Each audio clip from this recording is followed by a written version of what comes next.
Meus amigos, minhas amigas, boa noite então para todos. Boa noite. Que Deus, nosso Pai, nos abençoe. Que o seu amor, com o orvalho divino, caia sobre todos nós, envolvendo-nos o pensamento e o coração na sua divina luz, para que essa noite, sob o luar das estrelas, sob a luz das estrelas e a luz do luar, possa ser para nós inspiradora, possa nos refazer as forças e nos estimular no caminho do bem.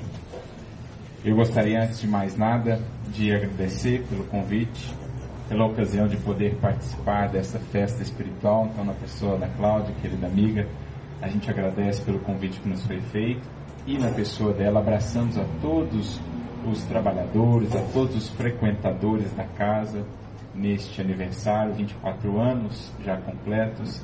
Certamente muitos anos mais haverão de vir, sob a inspiração de Jesus, de Kardec e, claro, do nosso querido Chico, que ele possa inspirar a todos vocês nessa tarefa, nessa sementeira das luzes do Consolador, nesses tempos desafiadores para todos nós, que os corações que aqui chegarem possam aqui encontrar a paz, a luz, o amor de Jesus para os seus passos e para a sua caminhada. E para a nossa reflexão nessa noite, buscando sempre rememorar a figura inesquecível de Jesus, vamos voltar àqueles tempos inolvidáveis, recorrendo a uma revelação, digamos assim, a uma informação que nos traz o benfeitor Emmanuel no prefácio do livro Amizade, livro ali de Meimei, que Emmanuel faz o prefácio, e ali ele nos revela que contam as tradições da vida espiritual, do mundo espiritual, que nos momentos culminantes da última ceia, quando Jesus tem aquele momento de intimidade com os discípulos, ali os reúne para aquela última conversa antes da sua prisão e depois da crucificação, como nós sabemos.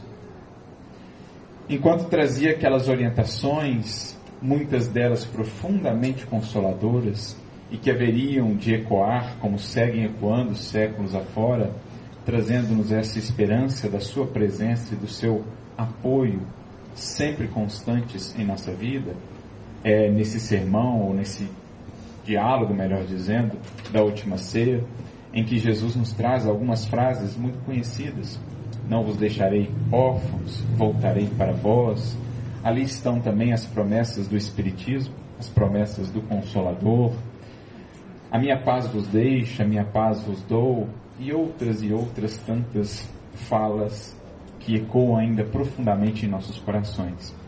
Mas vamos encontrar também nesse sermão, nesse diálogo de Jesus com os discípulos, algumas falas, algumas considerações que, de certo modo, os preparavam para as lutas que estavam por vir. Não só a eles, mas a todos nós, os que hoje buscamos essas orientações do Divino Mestre.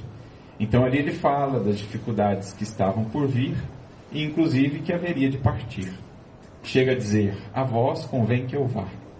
Reconhecendo, mestre que era, a necessidade ou a oportunidade de deixar os discípulos lidarem ou caminharem por si, lidarem por si próprios com as lutas e com as dificuldades que estavam por vir, certo de que seria de importância fundamental para eles a experiência e o crescimento que desenvolveriam nesses momentos a partir dali, a partir da crucificação e de tudo aquilo que se segue, como nós conhecemos a partir da história do Evangelho. Mas, diante dessas profecias, digamos, dessa iminente separação, diz-nos Emmanuel, a partir dessas tradições ou desses relatos da vida espiritual, que o evangelista João busca Jesus, então, de certo modo aflito, angustiado, com a perspectiva dessa separação, dizendo: Senhor, mas por que predizes essa separação? Por que nos deixarás como profetizas? Então, já aquele coração que sentia que algo de impactante, de algo de muito significativo estava por acontecer estaria acontecendo em breve, e ele sente ainda que talvez não estivesse tão firme, tão convicto internamente como seria de se esperar. Queria poder usufruir um pouco mais daquela convivência mais estreita, mais direta com Jesus, assim como os demais discípulos, muito certamente. Então, João, o evangelista, se torna ali porta-voz, poderíamos dizer, dos demais, dizendo: Senhor, por que disso? Por que dessa profecia, dessa predição de dores, de dificuldades, de separação, quando estamos aqui num ambiente como esse, de tamanha amizade, de tamanha intimidade, de tamanha confiança em nosso Pai? As palavras que aqui compartilhaste conosco, falando dessa grandeza da misericórdia divina, desse carinho com que tem velado pelos nossos destinos, por que, de repente, quebrar essa harmonia com esse tipo de perspectiva? Afinal de contas, parecia tudo se encaminhar muito bem. Já haviam 3 anos, estavam eles divulgando a mensagem da Boa Nova, andando para cima e para baixo, por toda a região da Palestina, da Judéia, levando aquela mensagem de esperança, de amor. Tudo parecia se encaminhar, a multidão parecia estar agora junto de Jesus, junto daquele ideal. Por que então aquela perspectiva naquele momento?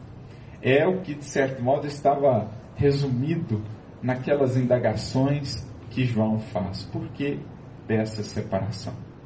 E ele prossegue: Tenho-te seguido, mestre, e ouvido os seus sermões, não porque busque poder, fortuna, influência ou renome. Tenho-te buscado, tenho-te seguido, porque em ti encontrei, enfim, aquilo que tanto procurava. Que talvez não soubesse descrever antes, mas que a convivência contigo tem me expressado, tem me esclarecido, porque encontrei em ti, mestre, a amizade, a compreensão, o amor fraterno, a solidariedade e, claro, também o conhecimento, a luz que nos liberta. Essas foram as palavras de João, algumas das últimas palavras dele antes da prisão do Mestre. Jesus, percebendo aquele jovem que buscava, imaginemos a idade de João Evangelista àquele tempo, ele que era o mais jovem dentre os discípulos, vendo aquele coração que externava ali o quanto a mensagem do Evangelho de fato lhe havia tocado as fibras mais íntimas, o quanto de fato ansiava por penetrar e avançar naquele reino, naquele país ditoso de luz e de sabedoria sobre o qual Jesus havia falado, para o qual Jesus havia mostrado os caminhos. Vendo aquele anseio daquele coração, Jesus então lhe afaga a cabeça paternalmente, com um carinho que lhe era característico, e então traz mais algumas orientações muito especiais que foram registradas por ele, João, o evangelista, que dentre os evangelistas foi aquele que mais nos trouxe detalhes sobre o que de fato se deu nessa última reunião, tão marcante reunião na história do cristianismo. João dedica mais de 4 capítulos a descrever apenas essa reunião, iniciando no capítulo 13 do seu evangelho. Logo, o início do capítulo trata do início desse momento, dessa reunião.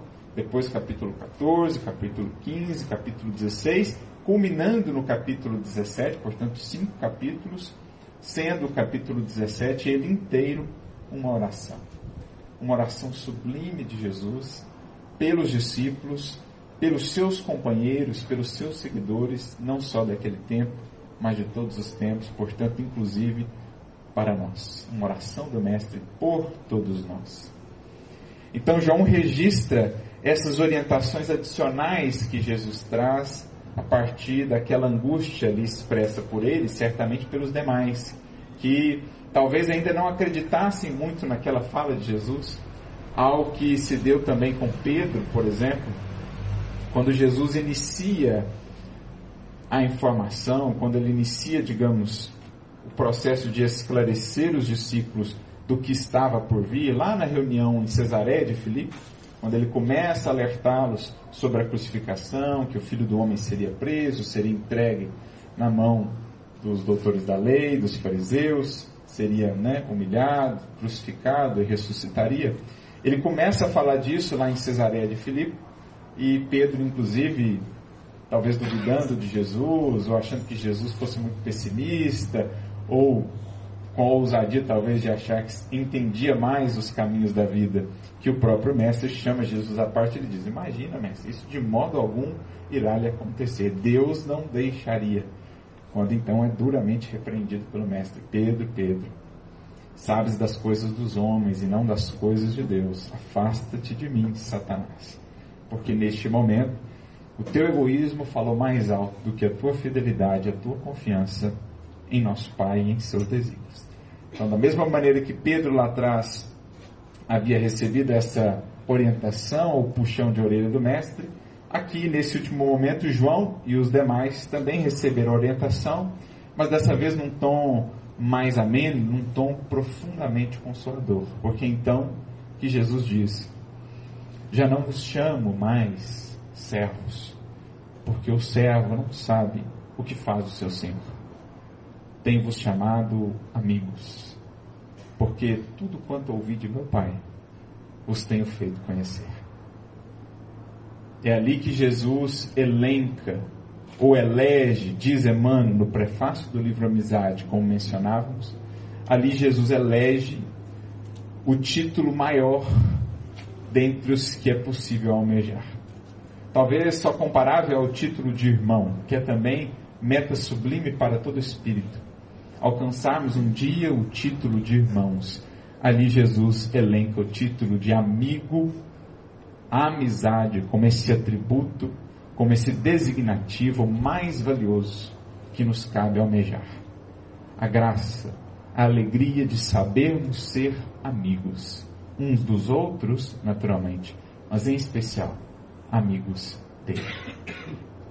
Já não os chamamos mais servos, mas amigos, porque tudo quanto ouvi ou recebi de meu Pai os tenho feito conhecer.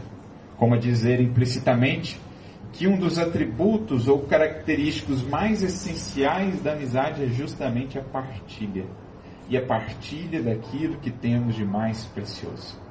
O que Jesus tinha de mais precioso, compartilhou integralmente conosco, convidando-nos a fazê-lo também com os nossos irmãos em caminhada, a fim de que nos alcemos à condição de amigos seus, como Ele partilhou conosco. Convida-nos Ele a partilharmos com os outros também.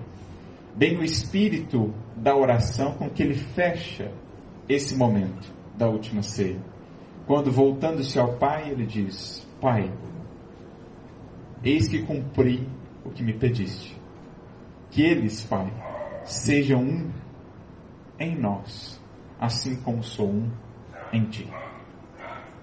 Que eles sejam um em mim, para que assim como eu sou um em ti, nós todos sejamos um em ti. Esse propósito, esse ideal da comunhão, naturalmente estabelecida sobre as bases do amor, mas que floresce na amizade, na partilha de ideais, nas esperanças compartilhadas, nos horizontes sublimes que são almejados e buscados em conjunto, a riqueza, a glória da amizade, o título e o tesouro mais precioso que cada espírito deve buscar. Por isso também a orientação no seu Evangelho: granjeai amigos, como a nos dizer que a riqueza do Espírito está de fato nos amigos, nas amizades que ele vai granjeando séculos afora. Poderá ser medida a evolução de um espírito, medir-se-á a evolução de um espírito pela quantidade de laços por ele estabelecidos no transcurso dos séculos e pela quantidade de corações que ele consegue mobilizar para a causa do bem, para a causa do amor. Assim nos definirá Kaibar Schutel. A grandeza de um espírito é medida pelo número de almas que ele já conseguiu arregimentar para as forças e para as causas do bem. É o que ali Jesus estabeleceu. O convite maior para todos nós, os que já ouvimos o chamado do Evangelho. O convite para que sejamos seus amigos. Mas é preciso entender mais a fundo o que será essa amizade com Jesus. Porque já vão muitos séculos em que temos julgado ser amigos seus, representantes de sua mensagem, estando em verdade bem distantes dessa condição. Julgávamos expressar essa amizade com Jesus pelas vestimentas que utilizávamos, pelos símbolos religiosos de que nos servíamos, pelos templos e obras de arte a Ele consagrados, pelos votos ou promessas, pelos textos ou lembranças e registros mnemônicos, por meio desses elementos que têm o seu valor, mas são secundários, julgávamos já expressar a condição de verdadeiros amigos de Jesus. Mas, na verdade, essa amizade, a fim de se estabeleça e se expresse realmente para a vida, ela pede mais de nós. Ela é a meta. E por ser a meta primordial, é também o que há de mais desafiador para nós em termos de, naturalmente, transformação. Por isso, talvez Jesus também tenha acrescentado no Evangelho, no versículo anterior a esse que agora mencionamos, né? Já não nos chamamos mais servos, mas amigos. No versículo anterior, João 15, 14, ele diz: vós sereis meus amigos, se fizerdes o que vos orienta. Se fizerdes o que vos mando, a depender da tradução que se utiliza. Deixando bem claro para nós o que define de fato a amizade com o Mestre. A relação profunda com Ele. Uma condição de fidelidade e de comprometimento com a mensagem que Ele nos deixou. Porque, claro, da parte dele, temos recebido sempre o maior, o melhor, tudo aquilo de que carecemos. Da parte dele, temos recebido sempre essa amizade a se traduzir em compaixão, em carinho, em compreensão, em amor, em auxílio, enfim, em múltiplas formas de expressão. Acontece que a amizade, para se estabelecer, de fato, ela pede uma via dupla. Ela pede, de certo modo, uma contraparte, para que a comunhão seja profunda, para que a comunhão se estreite, se sublime, se expanda ainda mais. É preciso que, ao coração dele que nos tem buscado, o nosso coração possa responder com a boa vontade, com a adesão, com a disposição de expressá-lo, de recebê-lo em nossas vidas. Não mais como simples visitante, não simplesmente mais como alguém que passa pelas nossas vidas, vez por outra, nos emociona e segue adiante, mas como alguém que agora faz morada, como quem se faz presente permanentemente em nosso ser. Essa é a amizade que buscamos. E para tanto, diz o próprio Mestre, a única maneira de estabelecê-la de fato é seguindo aquilo que Ele nos deixou. O legado, a mensagem, as orientações, porque só então teremos a sensibilidade devida para nos relacionarmos com Ele, captando-lhe a vontade, sentindo-lhe a inspiração e os sentimentos em qualquer circunstância. Somente então teremos conseguido, enfim, abrir as portas do nosso coração, da nossa sensibilidade, até mesmo do nosso raciocínio, à sua luz e ao seu amor, para que em nós floresçam, para que por meio de nós se expressem. Então é esse o título que cabe a nós ainda hoje, passados 2000 anos, buscar e desenvolver. O título sublime de Amigos de Jesus. Esse é o título sobre o qual nós vamos conversar, com o auxílio de uma mensagem que podemos encontrar há algum tempo. Mensagem essa que se encontra no livro Luz na Escola, organizado por Clóvis Tavares, foi grande amigo de Chico Xavier, um espírito vinculado ao Chico aí de muito tempo. Clóvis Tavares, que viveu em Campos dos Goitacazes, no Rio de Janeiro. Vez por outra, o Chico ia para lá, estar com ele, visitar a escola que ele fundou lá, a Escola Jesus Cristo. Às vezes, as poucas férias que o Chico tirava, algumas delas ele passou lá com Clóvis, na região costeira do Rio de Janeiro, em Atafona. Então eram amigos muito diletos. Clóvis também, com muita frequência, se dirigia a Pedro Leopoldo, quando Chico ainda estava em Pedro Leopoldo. E ali tinham aqueles serões, aquelas noites, aquelas conversas que imaginamos inesquecíveis para quem teve a oportunidade de presenciar a noite adentro, conversando com Chico Xavier sobre os assuntos mais diversos, sobre a grandeza da vida, da misericórdia do Cristo, de Jesus, enfim. Imaginemos o que eram essas conversas. Ele compartilha um pouquinho disso conosco na sua obra muito conhecida, 30 anos com Chico Xavier. Quem não leu ainda, fica a sugestão, uma obra maravilhosa, assim como aquela outra também escrita por ele, Amor e Sabedoria, de Emmanuel, em que ele compartilha inclusive algumas mensagens inéditas, informações inéditas a respeito de Emmanuel, como por exemplo o fato de que Emmanuel encontrou Paulo de Tarso quando era Públio Lentulus, o encontrou em pessoa na cidade de Roma. Quem primeiro revelou isso foi Clóvis Tavares, nesse livro Amor e Sabedoria de Emmanuel. Então ele organiza esse livro, Luz na Escola, fazendo uma referência à Escola de Jesus Cristo, fundada por ele lá em Campos dos Goytacazes, que tinha como uma das benfeitoras espirituais Nina Aroeira, que havia sido sua namorada naquela existência, mas desencarnou muito jovem, e depois do mundo espiritual se tornou um espírito muito ativo, trazendo muitas psicografias por meio de Chico Xavier. Clóvis se casa depois com o Eudor Tavares, tem alguns filhos, e eles seguiram esse trabalho. Flávio Mussa está lá ainda hoje em Campos dos Goytacazes, dando continuidade, os netos, enfim. Então, esse livro é um compilado de mensagens, de textos sobre visitas do Chico ali a Campos, mensagens recebidas dos espíritos, de alguns dos orientadores espirituais da Escola de Jesus Cristo. E é o caso dessa mensagem que se encontra no capítulo 9 do livro, cujo título é O Amigo de Jesus. E essa mensagem ela foi trazida pelo espírito que assina Détouché. Não sei se minha pronúncia do francês está muito atualizada ou mesmo correta, mas imagino que seja essa a pronúncia correta aqui, né? Ele assina Détouché. Temos alguns outros personagens mais conhecidos que tinham também esse nome, né? Détouché, um compositor, enfim. Mas esse se trata de um padre que viveu ali em Campos mesmo, dos Goytacazes, como podemos imaginar, de origem francesa. Ele veio da França para o Brasil, ainda no século XIX, viveu em algumas outras cidades ali do Rio de Janeiro e acabou depois fincando raízes em Campos, onde foi um personagem muito conhecido da cidade pela sua profunda humildade, pelo seu espírito verdadeiramente cristão, um apóstolo que atuou ali em nome de Jesus naquela região.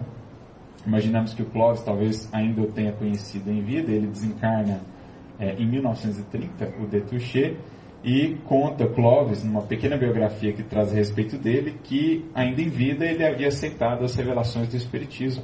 Tinha em Kardec um grande homem de Deus e, embora católico, embora padre ali, havia incorporado aquilo que o Espiritismo havia trazido, e assim desencarnou como um grande tarefeiro naquela região.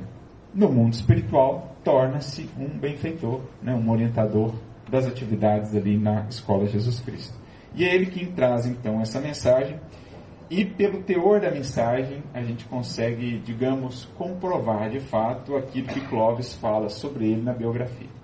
Porque pelo teor, pela profundidade e sensibilidade da mensagem, a gente conhece o coração que a emitiu. A gente consegue penetrar um pouco mais na grandeza do espírito que foi o seu autor. Aliás, é isso que Kardec nos orienta em O Livro dos Médiuns. Quando fala sobre a identidade dos espíritos, a melhor maneira de podermos averiguar a qualidade daquilo que chega do mundo espiritual, ou a posição do espírito que nos traz a mensagem, Kardec vai recorrer basicamente àquele princípio que Jesus mesmo já havia trazido no Evangelho. Pelos frutos reconhecereis a árvore.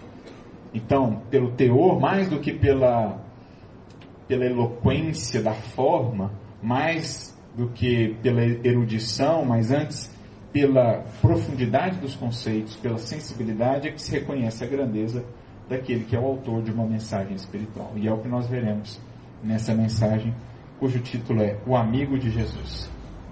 Já que entendemos que essa é a meta, esse é o título que nos cabe almejar, e que para sê-lo, de fato, mais do que nos dizermos cristãos, mais do que conhecermos tudo sobre a vida de Jesus ou sobre a sua mensagem, cabe-nos viver isso. Vamos ver como Détruchet, que foi um amigo de Jesus, entendia ser a conquista desse título. E ele inicia dizendo: o amigo de Jesus é o caminheiro da verdade. Primeiro compromisso daquele que se propõe a seguir a Jesus é um compromisso de encarar a verdade face a face, olho a olho, frente a frente. Não só no sentido de que nos compete buscar o entendimento da lei divina, é para isso que estudamos, é para isso que nos reunimos nas casas espíritas ou em nossos grupos de estudo, seja onde for, em nossos lares ou em algum outro lugar. É para isso que ali nos reunimos, para buscarmos a verdade e por meio da luz que ela nos traz, encontrarmos o caminho que nos leva à liberdade espiritual, que nos leva à ascensão que tanto desejamos, cujas consequências serão a paz e a felicidade. Tanto nesse sentido de conhecer e buscar a verdade, como também de poder estar diante dela de pé, de termos a coragem e a humildade de podermos olhá-la face a face. Porque só o Espírito que já está sinceramente disposto a renovar-se, a transformar-se, pode olhá-la, encará-la frente a frente. Caso contrário, dela fugimos. A sua luz nos ofusca, nos espanta, nos cega. Mas, se com humildade a buscamos, desejosos de mudar, de transformarmos-nos, então nos habilitamos a conviver com a sua luz e a fazer dela, de fato, uma luz libertadora. Caso contrário, ela mais nos atemoriza do que, de fato, nos liberta. É conhecido aquele conto, aquela passagem que está no livro Jesus no Lar, num capítulo chamado A Visita da Verdade, em que ali se encontrava um indivíduo em uma caverna, profundamente, digamos assim, em estado lamentável, reclamando de dores, um mau cheiro que estava naquele ambiente, muitas dificuldades, enfim. E ele pedia a Deus auxílio de todas as formas. Primeiro veio àquela caverna a visita da esperança, depois a visita da fé, depois a visita da caridade.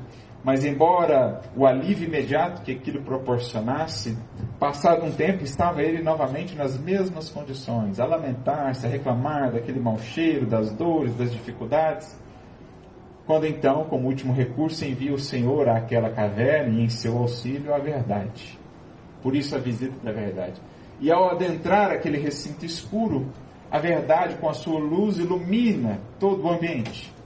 E percebe então o indivíduo que aquele mau cheiro do qual reclamava era proveniente, em verdade, das feridas que ele próprio trazia e que até então não havia estado disposto ou habilitado a curar, a tratar. Desesperado, espavorido ante a revelação de que, na verdade, a fonte das suas aflições era ele próprio, ele, ao invés de acolher aquilo como um convite à mudança, revolta-se ou desespera e sai em desabalada correria, fugindo da luz da verdade. Da luz reveladora da verdade que nos mostra sermos nós os principais artífices da nossa infelicidade, como também nos convida a entender que somos nós os únicos e verdadeiros artífices da nossa felicidade. Então muitos, ante a visita da verdade, como o personagem do conto, saem em fuga espetacular, como tantas vezes, em tantas encarnações, temos perpetrado. Mas, aos que efetivamente querem com Cristo seguir, eis que a verdade deve ser essa companheira. O poderoso sol da verdade, como diria Eurípides Barçanufo, é aquele que há de clarear os nossos passos.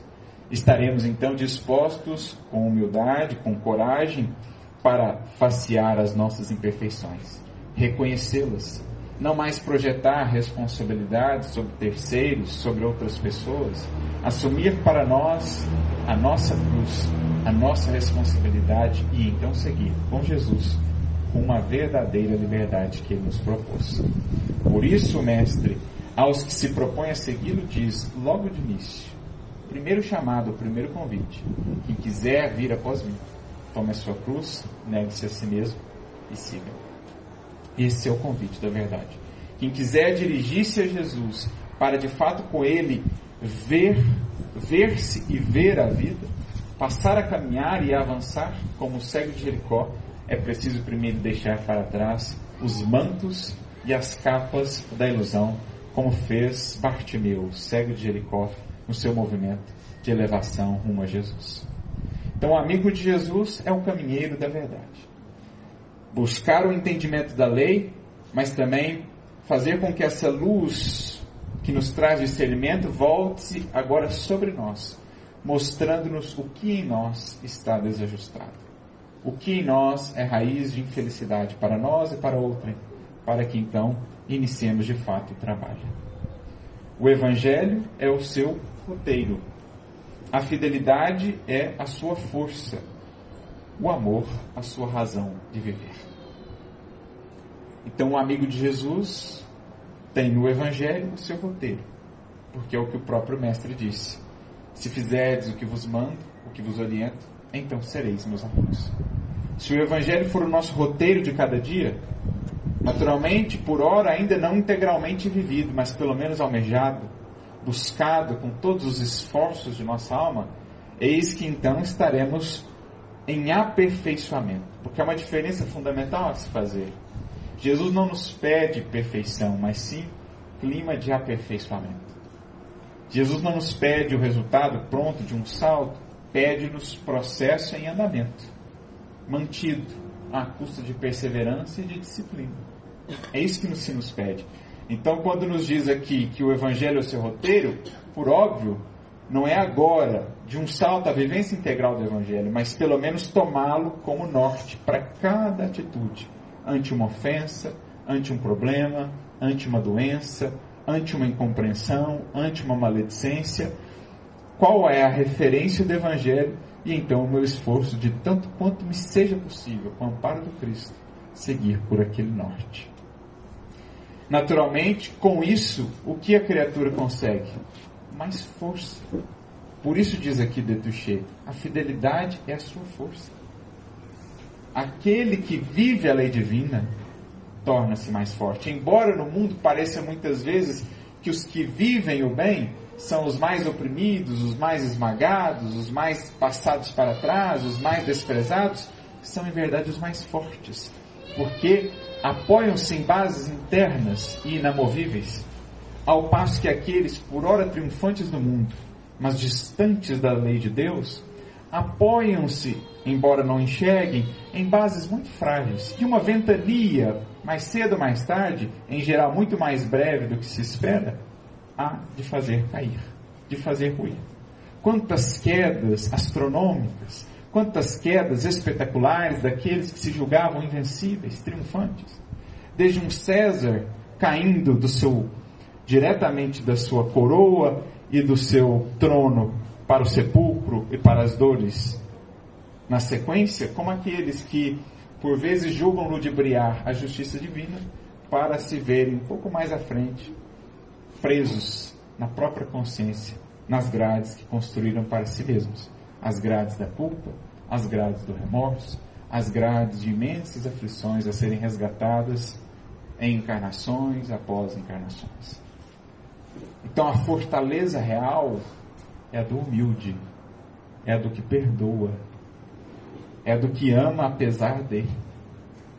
Não é daquele que orgulhoso, daquele que aparentemente poderoso passa por cima, exclui, afasta ou elimina, daquele que despreza, daquele que fulmina. Essa não é a fortaleza real. Todas as vossas glórias e todos os vossos poderes, disse um dia aquele Galileu ao senador romano Lentulus, todas essas glórias e todos esses poderes, Lentulus, são bem miseráveis. Basta um sopro de meu Pai e tudo isso voltará ao pó. E quantos ou quantas vezes nós nos temos apoiado nessa fortaleza falsa do mundo, para ver o quanto isso nada mais é do que simples pecado. Fortes, não nos esqueçamos jamais, são os que perdoam. São os que, ante a humilhação, seguem fiéis à consciência, ao amor, à verdade, à luz, ao bem. Por mais que no mundo pareçam derrotados, serão acolhidos como heróis, vitoriosos nos pórticos do além-túmulo. Ao passo que muitos dos vitoriosos descem dos píncaros em que estavam para as sombras de onde muitas lágrimas lhes custarão para poderem sair. E por fim, o amor é a sua razão de viver. Não só é o amor a força que os inspira, a força que os sustenta, como também aquilo que delineia o seu agir. Aquele que com Cristo segue, aquele que tornou-se amigo de Jesus, ao despertar a cada dia, planeja o seu dia, a sua ação, inspirado pelo amor. O amor é sua força de realização, mas também aquilo que lhe faz entender o que lhe cabe realizar. Aquele que ama é, portanto, uma vida que abunda, uma vida ou uma jornada que é realmente viva, porque na criação só vive, só permanece aquilo que é feito, construído no amor, pelo amor ou para o amor. Só o amor é o selo que dá eternidade ao que fazemos. Só o amor é o que dá continuidade. Só o amor é o que faz com que o que fazemos possa resistir à força do tempo que tudo consome. Só o amor permanece, já nos disse um sábio, já nos disse o apóstolo Paulo. Então o amor é a razão de viver do amigo de Jesus. É aquilo que o mobiliza a cada dia a encontrar novas forças para agir. E é aquilo que o qualifica a cada dia para ser um instrumento mais apto por meio do qual Jesus possa agir no mundo. Os que se desligam das emoções penosas do mundo em Jesus Cristo experimentam em seus espíritos a luz intensa e eterna de uma alvorada nova. E as ilusões da vida terrestre são igualmente emoções penosas e tristes para as almas em sua visão verdadeira da vida real. Então, os que em Cristo se unem, se ligam a Ele, sentem dentro de si como que uma alvorada nova. Cada dia é de fato um novo dia, repleto de possibilidades, de uma alegria imanente, de uma alegria contagiante, porque com Jesus não há monotonia, não há repetição, não há inação. Com Jesus o desânimo é logo superado, porque é afastado as sombras, as brumas do desânimo, pelos raios poderosos do sol de amor, dessa alvorada que sentimos em nós a cada dia.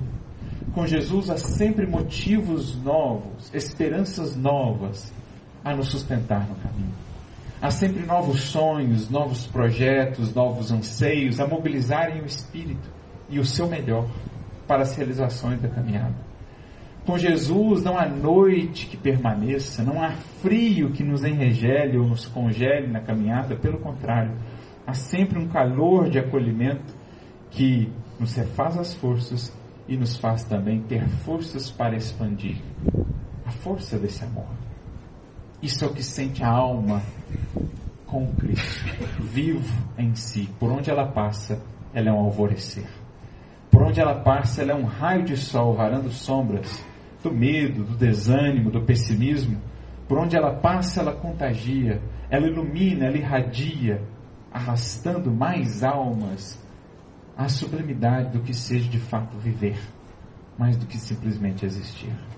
A alma com Jesus é um pequenino sol a caminhar pelo mundo, deixando por onde passa o calor do acolhimento, a força que esclarece, que clareia os caminhos e o estímulo de vida para cada coração. Sem o sol, nada na terra, materialmente falando, prosperaria, nenhum tipo de vida. Sem o sol espiritual do Evangelho nos conduzir, nossa vida estará ainda muito aquém do que pode ser. Estaremos simplesmente a existir.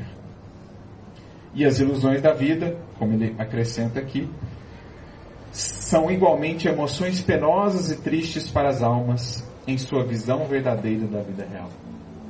O sol da verdade, do amor que é Jesus, dissipa essas sombras, essas brumas das ilusões do mundo, que muitas vezes nos mantêm cativos por séculos. Por quantos séculos nós temos estado nós cativos das ilusões do poder, do prazer, do prestígio, e outras tantas que poderíamos aqui elencar, que dizem respeito à matéria. Por quantas vezes não temos nós estado retidos em nossa visão de mundo e de vida a esses horizontes tão estreitos por conta dessas nuvens de ilusão?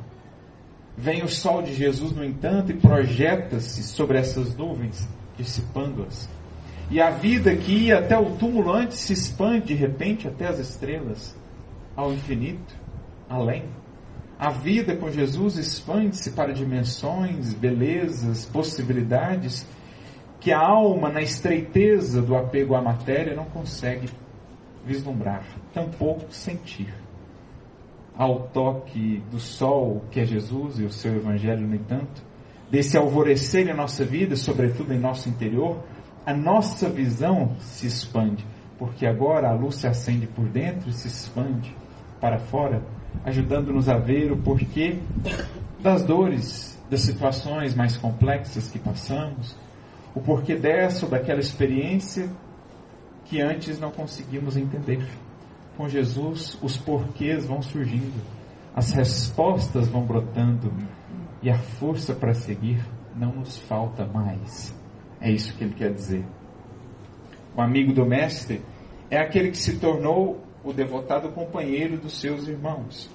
É o que se fez um com Cristo, como Jesus se fez um com o Pai. Lembrando a oração do capítulo 17. Não há condição mais bela, nem mais feliz, que a do homem que, embora em luta purificadora na terra, se entregou ao coração daquele que é a claridade abençoada dos séculos terrestres.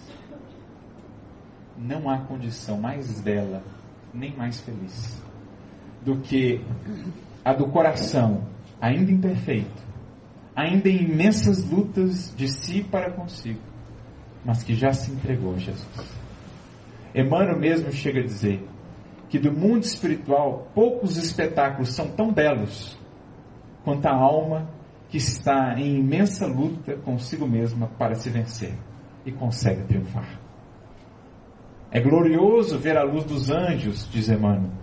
É sublime ver as glórias da criação divina, de todos os lados, em cada recanto. Mas poucas belezas se igualam para os espíritos do mundo espiritual do que ver a alma ainda chumbada ao solo, mas no esforço por ascender, vencendo-se a si mesma, entregue a Jesus, confiante no amparo do Mestre. É dos espetáculos mais belos que há na criação. O espetáculo de uma Madalena triunfando sobre si mesma para ser a mensageira da ressurreição. De um apóstolo Paulo vencendo-se a si mesmo para ser o maior mensageiro da história da Boa Nova. De um Simão Pedro triunfando sobre as próprias fragilidades para ser o maior esteio de apoio e sustentação do cristianismo nascente. Essa é a principal obra. Essas, meus amigos, são as principais obras de arte que Jesus nos deixou. Não só a beleza e a eloquência dos seus sermões, a beleza do sermão das bem-aventuranças ou da oração que aqui mencionamos, muito mais belo que isso, embora reconheçamos a beleza que há nesses textos, é podermos hoje ver a vida de um Paulo, a vida de um Pedro, de uma Madalena, como dos tantos anônimos ou heróis, heroínas, que por aí foram deixando seus legados espirituais de vida, de transformação, de fidelidade ao Evangelho de Jesus. É podermos ver o que hoje somos em comparação com o que éramos, o quanto temos hoje mais sentido e propósito em nosso viver, o quanto temos hoje mais alegria e mais esperança, o quanto trabalhamos e lutamos e suamos e choramos para vencer aquele vício que hoje estamos conseguindo vencer, para deixarmos aquela condição de orgulho, de vaidade, de cegueira, que tanto nos atravancou a marcha, que graças a Jesus temos aos poucos conseguido vencer. Essa é a grande beleza do Evangelho. E esses são os amigos de Jesus, os que não desistem, os que perseveram e os que dia a dia se aproximam, que seja um passo a mais dele. O amigo de Jesus sabe receber sua boa dádiva em todas as características do seu caminho de esforço e de redenção. Para ele, a flor tem uma linguagem, como o raio de sol que lhe traz a vida. Sua estrada está cheia de sugestões sublimes e carinhosas. Então, o amigo de Jesus tem para a vida, para a sua estrada, um novo olhar. Onde antes nada via, senão o frio do medo, da indiferença e do pessimismo, agora vê um raio de luz a brotar de cada coisa, de cada circunstância. Uma mensagem viva que ele fala da misericórdia e da presença sempre constante de Deus. Como dizia o nosso querido Chico, uma folha de uma planta qualquer, vista pelos olhos da fé, é mais bela que uma página de Shakespeare ou de Camões, poderíamos acrescentar. Porque esse é o olhar que Jesus vai nos dando, na medida em que ao seu toque vamos deixando as escamas cair, como um dia se deu com Paulo. A gente vai vendo mensagens vivas do amor de Jesus em cada lance do caminho. Mesmo na dificuldade, a mais desafiadora delas, vemos ali a voz, a mensagem sutil de Jesus a nos falar da importância do aperfeiçoamento que nos torna mais aptos à felicidade real. Por isso ele continua: sabe vencer o sucesso e o infortúnio, compreendendo que só Jesus cabe a vitória final e a glória inteira do bem. Seus passos desenvolvem-se na senda da renúncia perfeita, pela tranquilidade de seus irmãos. Suas lágrimas secam os prantos alheios, suas dores aliviam as outras dores. Então, o amigo de Jesus é o coração que sabe lidar com a abundância como com a escassez, que sabe não se deixar levar pelo sucesso ou pelo triunfo passageiro no mundo, como também não se deixa revoltar pelo infortúnio, pelo insucesso que porventura esteja passando. Sabe que tudo isso é configuração temporária que está a serviço da sua evolução. Sabe portar-se sempre com o equilíbrio e a moderação, com a lucidez e o bom senso, de modo a extrair de cada circunstância dessa o que Jesus ali lhe está a ensinar. Essa é a sabedoria de vida, a ciência de vida que Paulo um dia traduziu na sua epístola dizendo: sei viver em abundância, sei viver também em penúria. É a sabedoria de quem sabe acolher a orientação do mestre, seja qual for a sala de aula, seja qual for a escola em que momentaneamente estamos matriculados. E mais, acrescenta ele aqui, né? Suas lágrimas secam os prantos alheios e suas dores aliviam outras dores. O amigo de Jesus é o que sabe fazer das suas lágrimas aquelas que fertilizam outros solos, outras vidas. Das suas dores, luzes que se acendem no caminho daqueles que vão por entre sombras densas. Temos pensado nisso? Temos sabido aproveitar até mesmo as nossas lágrimas e as nossas dores, colocando-as a serviço? Porque existem lágrimas e lágrimas. Existem aquelas que nos corroem, que nos consomem, lágrimas ácidas, de revolta, de desespero.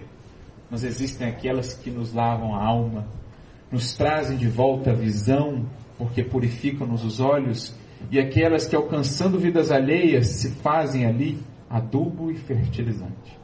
As lágrimas de um Chico, as lágrimas de um Paulo, as lágrimas de uma Madalena foram, em outras vidas, em nossas vidas, lágrimas de fertilidade. As dores de um Chico, as dores de um Paulo, as dores de uma Madalena não serviram somente a eles, mas também a nós, pela postura de fé e confiança com que facearam essas dores. Então é preciso saibamos, para que sejamos do Cristo amigos, também colocar até as lágrimas e as dores a serviço do esclarecimento, do nascimento da fé e da confiança em outros corações. Porque quando passamos pelo labirinto das dores, pelo vale das sombras, com destemor, com firmeza, com consciência e, sobretudo, com esperança, a nossa vida irradia para aqueles que conosco caminham pelos vales. Pensam eles, é possível sim seguir confiando, mesmo que o horizonte seja mais sombrio. Deus vela por nós, Deus está conosco.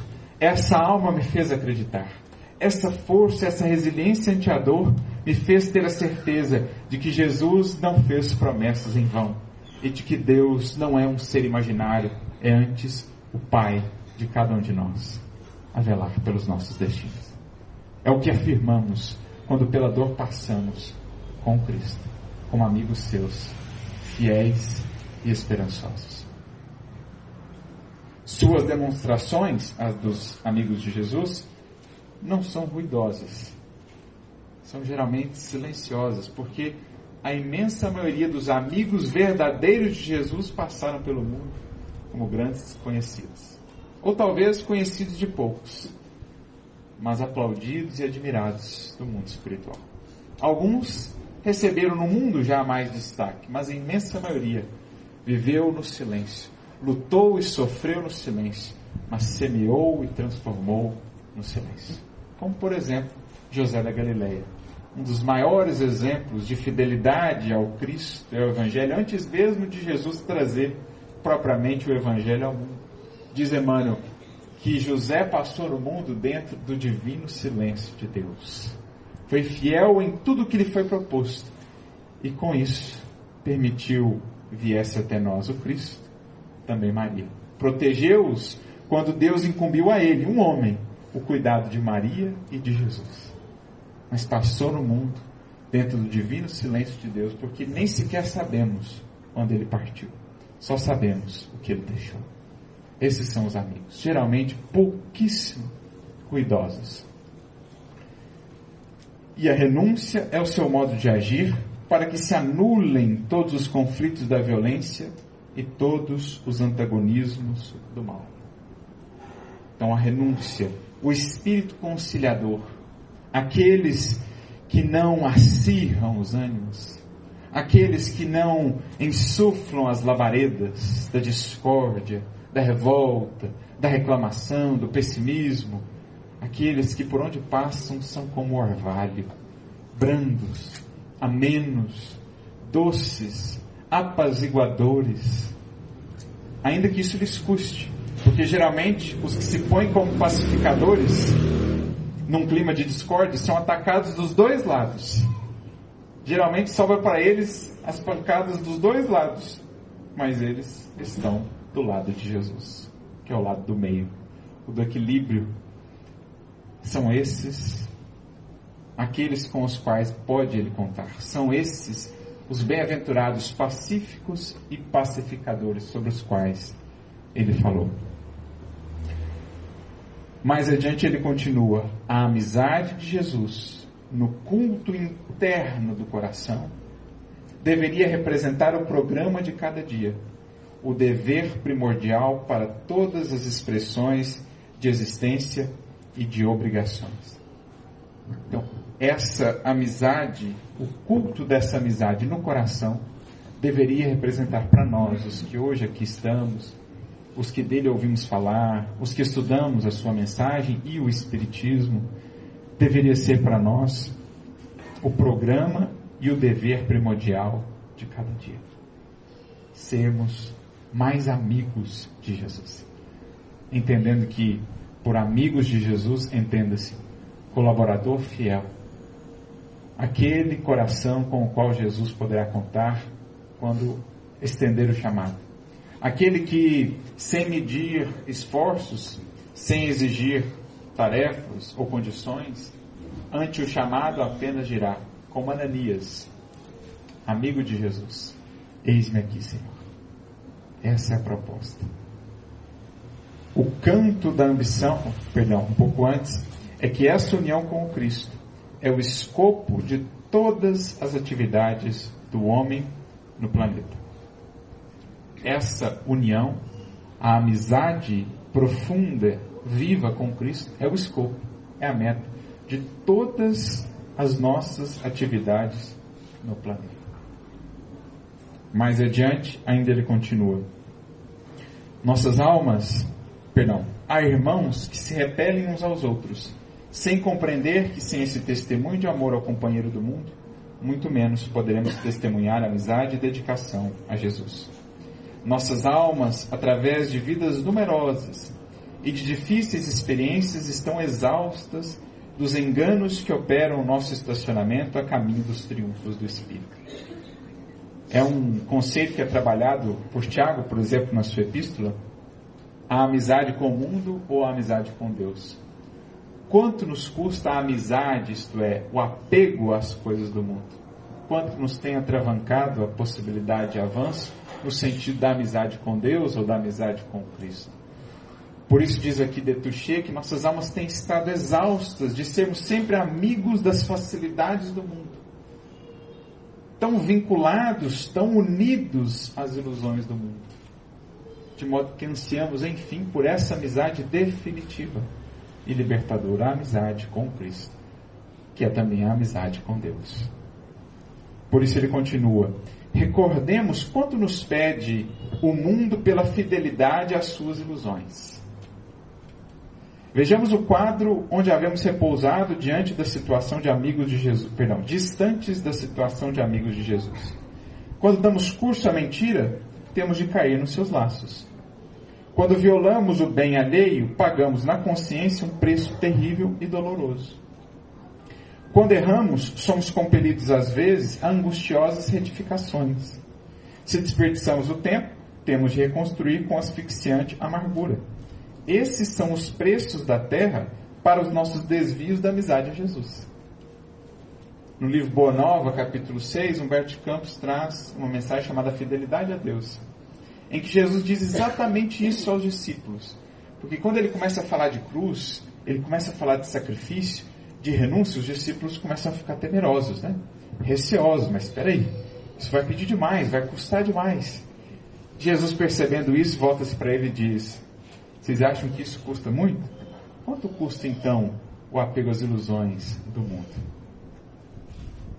Se a gente acha que a cruz com Cristo custa muito, pede muito, quanto custa em termos de dor, de lágrima, os fardos do mundo aos quais nós mesmos nos vinculamos? Então, o custo para seguir a Jesus nada é comparado ao que recebemos de retorno. Ao passo que o custo para sermos fiéis ao mundo e às suas ilusões é imensamente maior, sem retorno algum, a não ser de mais dores e de mais lágrimas. Satisfação passageira, efêmera, imediata, mas que desvanece como a bruma da manhã. Essa é a diferença entre a amizade que agora buscamos e a amizade que por séculos, por milênios temos cultivado. Se o mundo exige tanto, reconheçamos agora que o Mestre quer apenas de nós o coração bondoso e unido a Ele, através de nossa integração com todas as criaturas. Ou seja, o que pede Ele essencialmente é apenas a boa vontade e um coração disposto, um coração entregue. O resto Ele vai fazendo, vai esculpindo naturalmente com a nossa boa vontade e disposição. Por isso disse ele um dia a Hanan: nenhum mármore existe mais puro e mais formoso do que o do sentimento, e nenhum cinzel é superior ao da boa vontade. E esse será o material de edificação do meu reino, Hanan. Hanan, que o havia desprezado, que havia dito: como assim? Já viu por acaso alguma vez uma obra divina feita com fragmentos de lama? Quem serão os seus auxiliares nesse reino, nessa sua proposta? Os tolos, os ignorantes, os sonhadores, os utópicos. Quando Jesus diz, então, precisa apenas de corações e do cinzel da boa vontade. O resto, a luz de Deus há de fazer. E aí ele conclui dizendo: Como amigos inconscientes do mundo e esquecidos do Evangelho, nossas dívidas serão amargosas, sem qualquer perspectiva de paz para a alma exausta no caminho da experiência. Agora, como amigos de Jesus, seremos os amigos conscientes e fraternos do mundo, sem débitos escabrosos e sempre prontos ao bom trabalho com o Mestre, dentro das radiosas perspectivas de sua paz e de seu amor. Sejamos, pois, em todos os instantes de nossas atividades, os amigos sinceros e reais de Jesus. Esse é o amigo que anseia pela nossa amizade, que nos tem ofertado há séculos a sua amizade, e que não espera de nós senão o coração e a boa vontade, para que conosco entoe para o mundo o cântico da alegria, da fraternidade, da felicidade que do seu Evangelho brotam, quais mananciais de vida para todo o mundo. Sejamos fiéis, encontrando assim a força e o estímulo para a caminhada, na certeza de que então estaremos cada vez mais juntos dele, ele junto de nós, para superarmos quaisquer obstáculos em direção ao reino que a todos nos espera. A todos vocês, muita luz, muita paz e votos de uma feliz caminhada com Jesus e de uma experiência profunda com a sua amizade. Muita luz a todos. Sim, sim.